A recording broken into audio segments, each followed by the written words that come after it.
This is a presentation about the Let's Talk program based on the Savage Factor, presented to you by Sean Amstutz, Ashley Hepler, Heather McIntyre, Jerry Mitchell, and James Wells.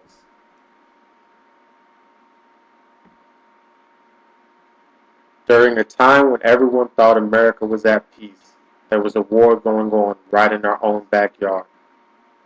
It was a war that would lead to the self-destruction of the American automotive industry. A war that did more damage to the American worker than any other foreign country could have done. It was an egocentric war. It was a war of greed, prejudice, and self-interest.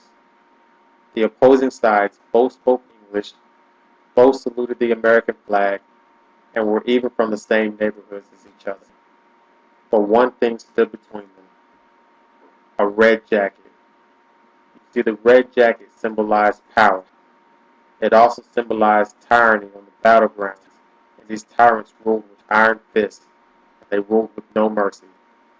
And this was no ordinary war. This was a war amongst men and women that were thought to have been on the same side, fighting against foreign invasion. But no, the foreign invasion predicament was but a slow burn compared to the heated battle that was already taking place where you least expected, where Americans lauded themselves on leading the world, where teamwork and camaraderie is the backbone of success, where one envisions the definition of being a hard-working American. It's a place where bureaucracy reigned supreme and the Puritan ideals held strong, a place where ethical behavior took a backseat to monetary motivation, and a place where social status was dictated by jackets, clipboards, and the importance of the machine you ran relative to how bad its malfunction would hurt production. And where was this battle taking place, you ask?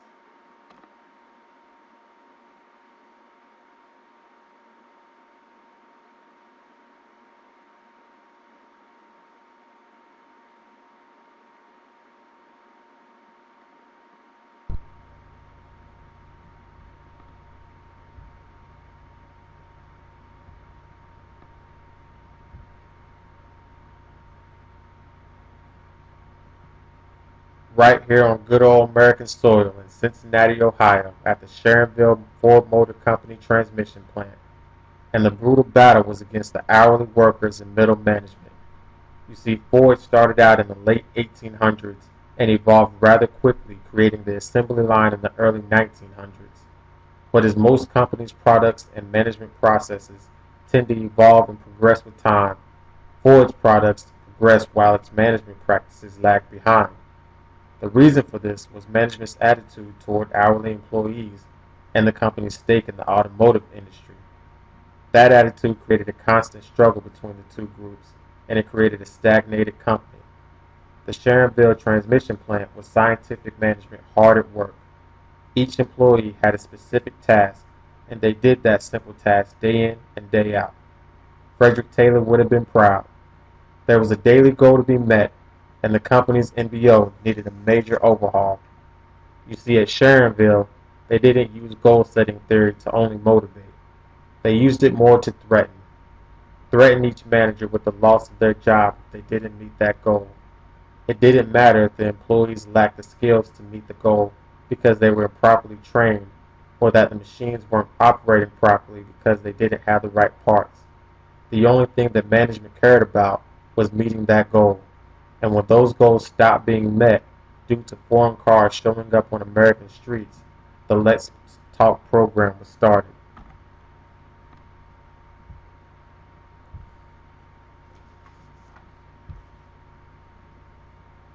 The Let's Talk program was an attempt in the Savage Factory for Ford Motor Company to increase direct communication between hourly employees and management.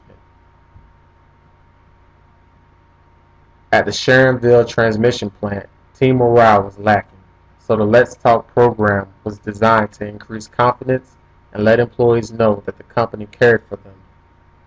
It could have been a great way to provide job enrichment for the hourly employees. This was their chance to take on a management approach to their job and decide how their job should be performed. It was similar to a job diagnostic survey in the sense that it could have been a good way to identify the core dimensions most in need of redesign. With Japanese and German manufacturers on their heels, Ford needed a way to compete with their rivals. This program was in essence your average suggestion box scenario. Hourly employees were to put ideas in the boxes, ideas that the plant could improve upon, such as productivity, quality, the work environment. These ideas could have been used to increase efficiency, therefore lowering costs to the company.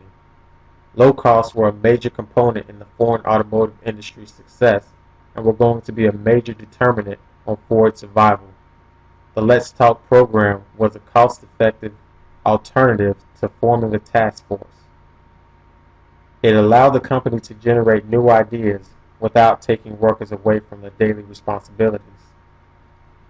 A good idea in hindsight, but Ford's execution of the program was its own downfall. Where the program fell apart was management feeling belittled by the fact that Ford was actually considering the thoughts and inputs of his hourly employees. Management felt that if they brought an idea from the hourly workers to their supervisors, then they would be penalized or even fired for not originally thinking of the ideas themselves. The lack of middle management support and their sabotage of the program was a clear example of unethical decision making. They did not care if their actions caused harm to people in the organization or other people affected by the organization's activities. They only were concerned about what would benefit themselves. The middle management at Ford could have been thought of as suffering from groupthink. They showcased plenty of symptoms. They had a belief in the inherent morality of the group. They had collective rationalizations. They stereotyped the hourly employees. Group members showcased self-censorship, and there was also direct pressure on dissenters. All the symptoms were evident in the management meetings.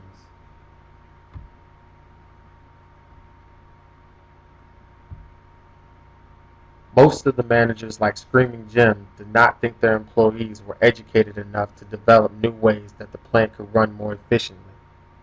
They blew off every suggestion and did not even consider them. They were more worried about their jobs being negatively affected by the program than actually making the plant a better place for everyone.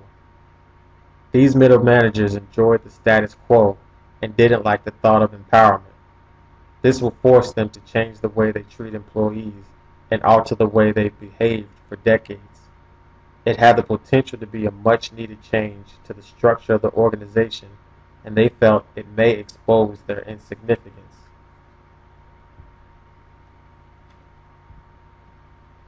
With managers like this attempting to protect their own job instead of helping the organization grow, they were realistically hurting everyone. The company needed to go in another direction to avoid being put out of business by foreign manufacturers. The actions of the managers was causing organizational inertia. The managers wanted to do whatever it took to maintain the status quo. There were many organizational level impediments to change, and the most evident one here was power and conflict. The idea behind this impediment is that change usually benefits some people, functions, or divisions at the expense of others.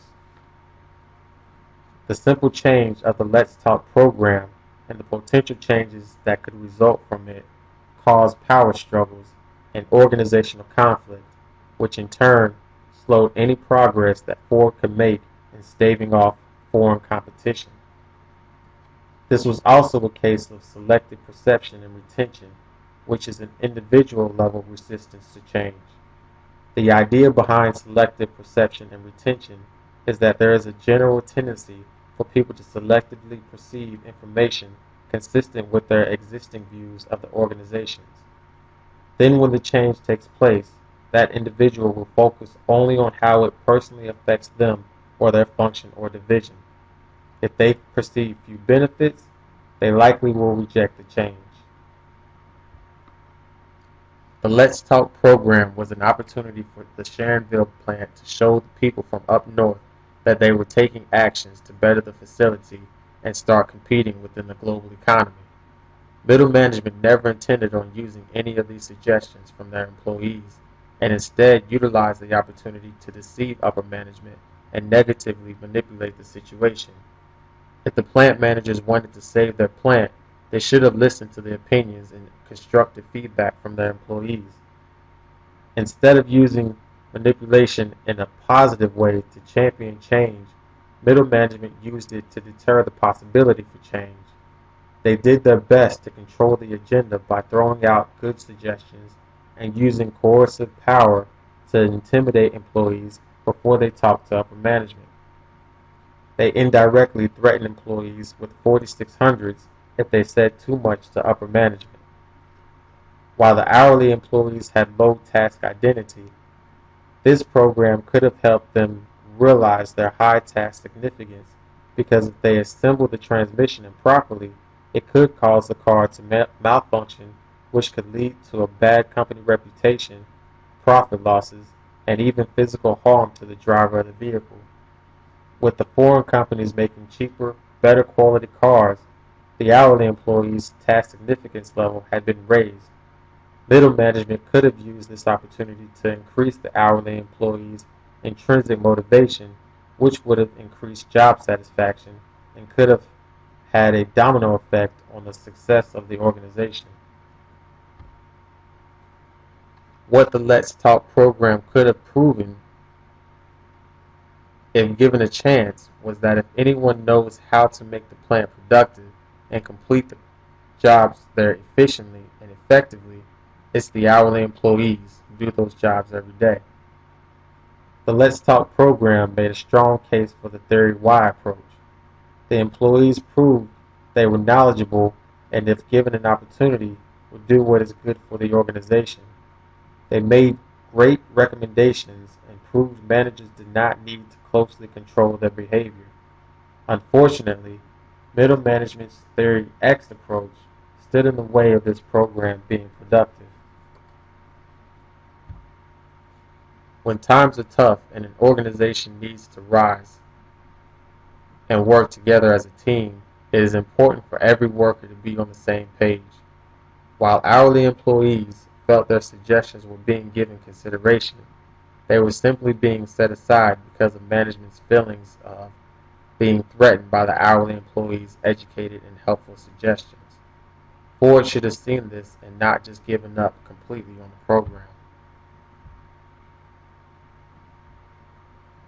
In most cases, management tries to work their employees and help make the organization a better place to work, but in the case of the Savage Factory, it was the opposite. The corporate bureaucracy became a hindrance on progression and growth within the Sharonville transmission plant. The Let's Talk program was a good idea, but a good idea is nothing without effective implementation. If I were an executive of this company, I would have used positive manipulation to help both conflicting sides accept and embrace positive change.